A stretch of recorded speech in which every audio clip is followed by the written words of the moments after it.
તો અંબાજીમાં રથયાત્રાના દિવસે માનસરોવરના નવા નીરનું પૂજન કરવામાં આવ્યું। મંગળા આરતી બાદ પૂજા અર્ચના કરવામાં આવી।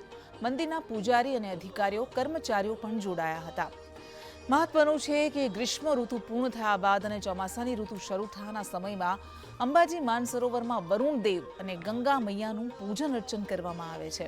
ત્યારે લોકોમાં આસ્થા છે, શ્રદ્ધા છે કે પૂજન કર્યા બાદ સારો વરસાદ વરસે છે। જે આદિકાળથી એ જ પરંપરા જોડાયેલી છે ને આજે પણ તેનું પાલન થાય છે।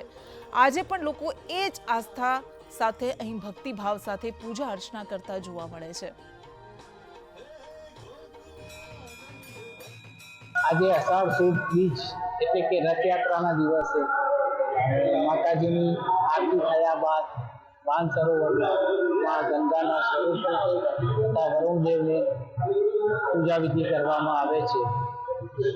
માનસરોવરમાં માં ગંગાના સ્વરૂપનું પૂજન કરવામાં આવે છે અને વરુણદેવનું પૂજન કરીને એમને રીઝવવામાં આવે છે કે જે નવા નીર આવે એ આવતા વર્ષમાં નવા વર્ષમાં લોકો માટે શુભ રહે, ખાસ કરીને ખેડૂતો માટે તથા પશુ પંખી માટે વર્ષ સુખ ને સંપત્તિરૂપ રહે અને લાભદાયી રહે એ રીતે પૂજન કરવામાં આવે છે।